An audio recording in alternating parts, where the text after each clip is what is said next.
Public school number 47 looked like every other school in the city. Concrete walls stained by rain. Long hallways that smelled of chalk and disinfectant. Classrooms filled with scratched desks and flickering lights. Nothing about it felt special. That's why no one questioned it. Until the bell rang. It happened on a Wednesday. Classes were supposed to end at 3:30 p.m. But at 3:17 p.m., the bell rang anyway. Not the usual sharp sound. This one was deep, heavy. It echoed too long, vibrating through the floors like something breathing inside the walls. Students looked at each other.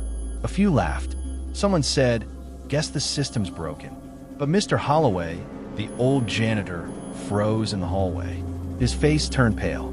"That bell," he whispered. "It was disconnected years ago." No one asked him what he meant. That afternoon, a student didn't go home. Her name was Emily Carter. She was in class 9B. Her friends waited for her by the school gate, but she never came. Her phone went straight to voicemail. Later that evening, her backpack was found. It was sitting neatly on a desk in room 214. Her books were inside. Her jacket was folded on the chair. But Emily was gone. The door to room 214 was locked from the inside. The next day, rumors spread fast. Some said Emily was hiding as a prank. Others said she had run away. Teachers avoided room 214. The principal ordered the bell system checked. It showed no activity. Yet at 3:17 p.m., the bell rang again. This time, the lights flickered, and written slowly across the blackboard in room 214, as if by an invisible hand, were the words, "Attendance is not complete." No one saw who wrote it, but everyone heard the bell. And deep inside the school, something shifted, as if it had been waiting. The morning after Emily Carter disappeared, public school number 47 tried to pretend nothing was wrong. Classes started on time. Teachers smiled a little too much. The principal's voice over the intercom sounded calm, forced. But the students felt it. Something had changed. The hallways were quieter than usual, as if the building itself was listening. In class 9B, Emily's seat was empty. Her best friend, Hannah Moore, kept glancing at it, half expecting Emily to walk in late and laugh it all off. The homeroom teacher, Mrs. Grant, opened the attendance book. "Emily Carter," she called. For a moment, there was silence. Then a voice answered, "Here." It didn't come from the doorway. It came from Emily's empty seat. Every student turned. The chair was pushed in. The desk was clean. No one was there. Mrs. Grant's hand trembled. "Very funny," she said, forcing a laugh. "Who said that?" No one answered. She continued, "Hannah Moore." "Here," Hannah replied, her voice shaking. Mrs. Grant turned the page. "Jacob Miller." Again, a voice answered, "Present." Same tone, same flat, lifeless sound, from the same empty seat. A girl in the front row began to cry. Mrs. Grant slammed the book shut. "That's enough," she whispered. The classroom door clicked. Locked. The lights dimmed. And then the bell rang. 3:17 p.m. The sound came from inside the classroom. The blackboard screeched as chalk began to move on its own. Letters formed slowly. Missing students must be counted. The temperature dropped sharply. Cold breath filled the air. From above, the ceiling tiles creaked, then shifted. Something heavy moved inside them. Mrs. Grant grabbed the door handle and pulled. It wouldn't open. The voice spoke again, closer now. "Roll call isn't finished." Then everything stopped. The lights came back on. The door unlocked. The writing vanished. Students ran screaming into the hallway. On the floor, beneath Emily's desk, lay the attendance book. Open. Emily Carter's name had been crossed out, in red ink. By Friday, everyone knew to avoid room 214. Teachers changed schedules. Classes were moved. The door to the room was locked and sealed with a notice. Under maintenance. But the sign didn't stop the bell. At 3:17 p.m., it rang again. Every day, always the same time, always the same sound, deep, slow, wrong. That afternoon, Jacob Miller stayed late. He told his friends he needed to finish a history project. The truth was, he was curious. Ever since Emily disappeared, he couldn't stop thinking about the empty seat, the voice. The hallways were nearly empty when he reached the science wing. The lights flickered as he passed room 214. The door was unlocked. Jacob swallowed hard. "Hello," he remembered calling. No answer. Inside, the classroom looked untouched. Desks neatly arranged. Chairs pushed in. The blackboard clean. Too clean. Jacob stepped inside. The door closed behind him. Not slammed, just closed. His phone buzzed. No signal. Then the bell rang. 3:17 p.m. The sound came from above him. Jacob looked up. The ceiling tiles were gone. In their place was darkness, thick and endless. Something shifted inside it. A slow, dragging movement. The blackboard began to write. Not with chalk, with fingernails. Jacob Miller. Present. Jacob backed toward the door. The desks began to slide. Not all at once. One by one. Forming rows. A classroom. Ready. A whisper filled the room. "Sit down." Jacob turned. Behind him, the empty seat waited. Warm, as if someone had just stood up.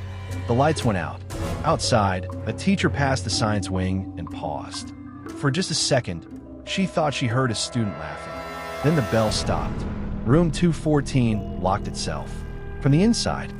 That evening, Jacob Miller didn't come home. By Monday morning, his desk was empty, but his name was still on the attendance list. For now, Monday morning felt heavier than usual. 2 desks were empty now. Emily Carter, Jacob Miller. No announcements were made. No explanations given. Teachers avoided eye contact with students, and the principal refused to answer questions. Instead, there was a change. A new teacher. She arrived without introduction. No one remembered seeing her sign in.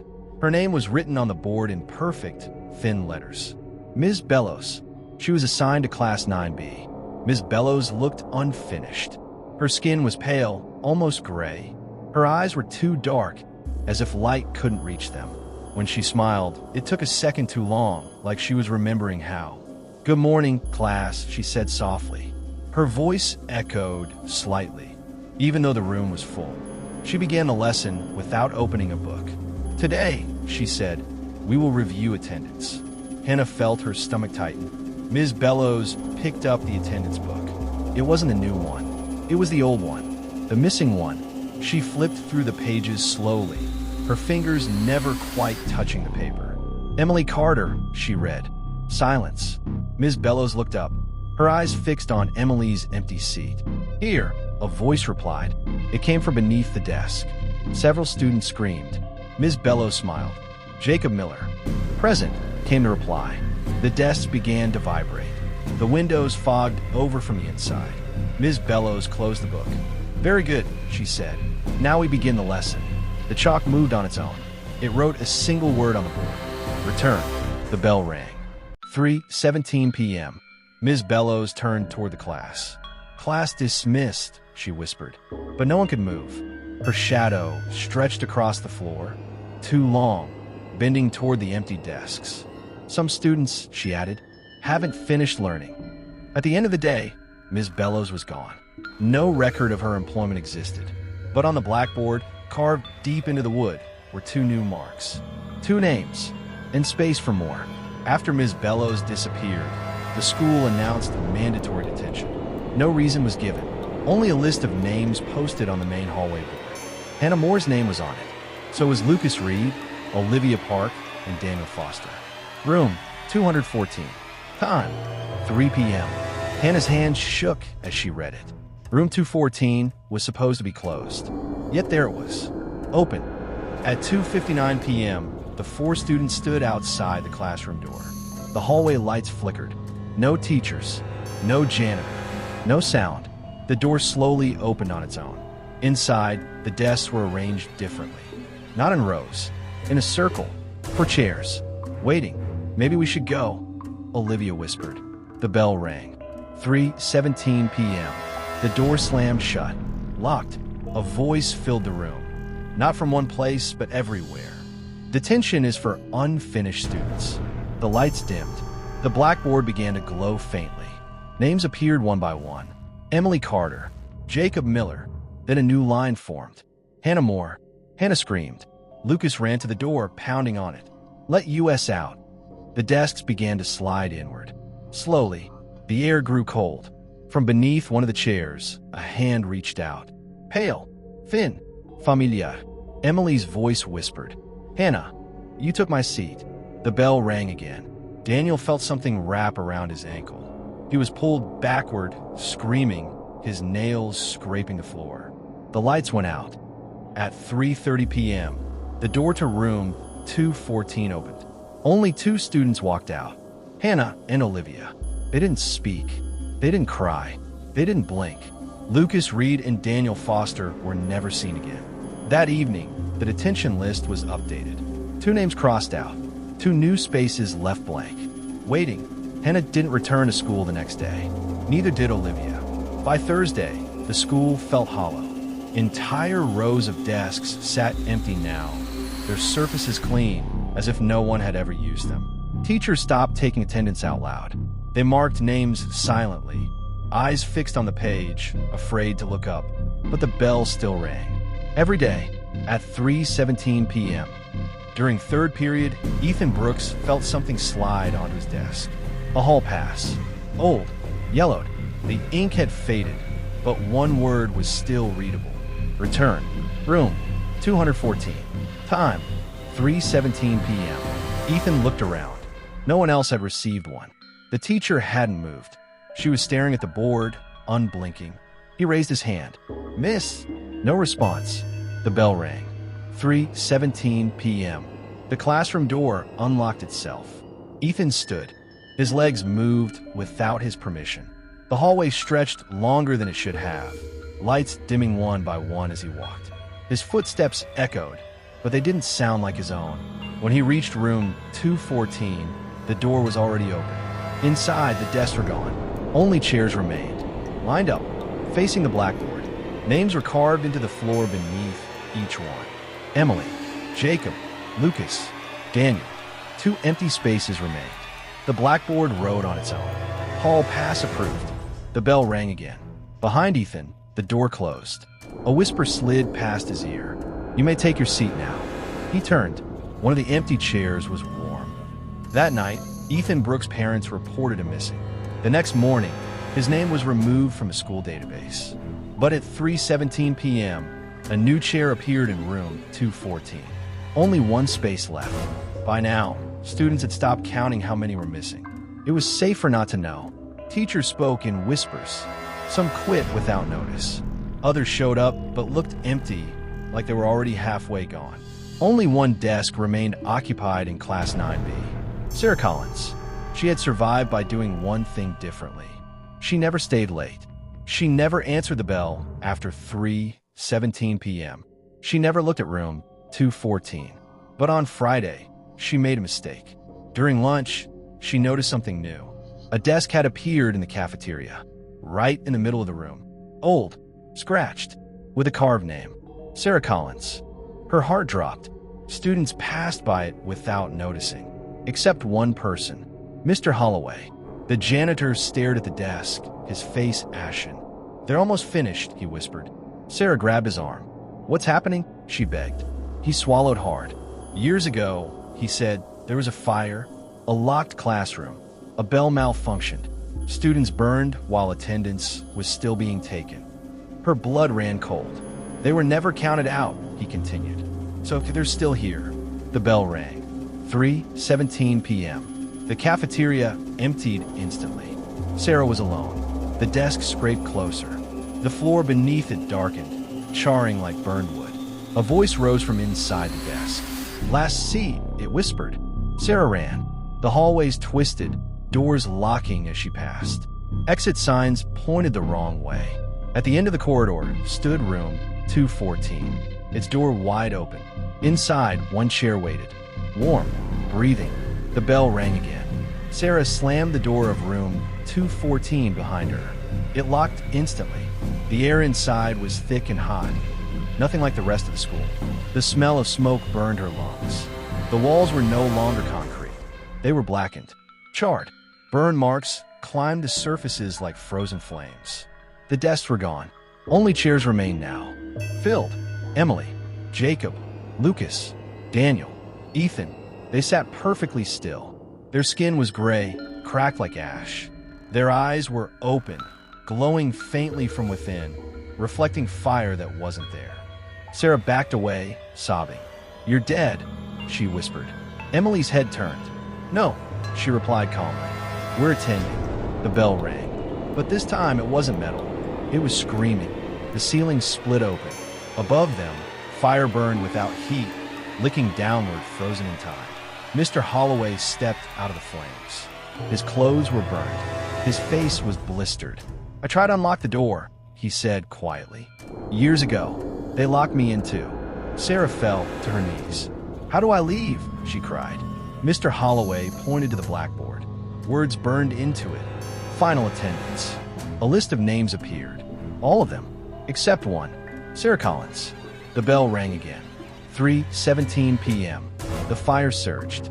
Mr. Holloway stepped back into it. "Run," he whispered. "Before they count you." The door unlocked. For the first time, Sarah ran. Behind her, the bell rang one last time. Sarah ran until her lungs burned. The hallway stretched far longer than it ever had before. Ceiling lights burst one by one, showering sparks that never touched the floor. Fire alarms screamed, but no water came. Only thick smoke rolling slowly, as if the building was breathing. She passed classrooms frozen in time. Students sat at their desks, perfectly still. Some were burned. Some were untouched. All of them stared forward, eyes wide open, mouths slightly parted as if waiting for a name to be called. None of them blinked. Sarah slammed into a door marked exit. It wouldn't open. She tried another. Locked. Another. Locked. Behind her, footsteps echoed. Slow. Measured. Not running. The bell rang. 3:17 p.m. Sarah covered her ears and screamed. A voice followed her down the hall, layered with many others. Attendance is almost complete. She reached the main lobby. The front doors were there. Glass. Bright. Normal. Hope surged through her. She grabbed the handle and pulled. The doors opened. Outside was not the street. It was the school. Again, the same hallway. The same lights. The same smoke. She was still inside. Sarah fell to her knees, sobbing. A shadow stretched across the floor in front of her. Ms. Bellows stood there, no longer wearing a human face. Her skin peeled back, revealing blackened bone and ash beneath. Her eyes burned like coals. "One name remains," she said gently. The floor beneath Sarah cracked, glowing red. A classroom door appeared behind Ms. Bellows. Room 214. Its door was open. Inside, one chair waited. Warm, breathing. The bell rang again, louder than ever. Sarah screamed as the floor pulled her forward, dragging her inch by inch toward the room. Her fingernails tore. The bell rang. Then, silence. The bell rang. Once. Deep. Final. Sarah stopped screaming. The dragging force released her, and she collapsed just outside room 214. Smoke filled her lungs, but she was alive. The chair inside the classroom waited. Empty. For a moment, nothing happened. Then the blackboard wrote its final words. Attendance complete. Every name on the list was crossed out, including Sarah Collins. The fire vanished. The smoke cleared. The walls returned to concrete. Room 214 looked normal again. Too normal. The bell system shut down. For the first time in years, 3:17 p.m. passed in silence. The next morning, public school number 47 opened as usual. Parents dropped off their children. Teachers took attendance. No one mentioned the missing students, because no one remembered them. In Class 9B, only one desk was empty. No name on it. No one questioned why. The attendance book had one less page, torn out cleanly. Weeks later, construction workers sealed room 214 permanently. Concrete poured, door buried. But sometimes, late in the afternoon, janitors swear they hear something behind the walls. A bell, very faint, and a voice whispering, "Here." Public school number 47 still stands. Students still complain. Teachers still count names. And every year, on the same date the fire happened, the bell tries to ring at 3:17 p.m. because some classes never end.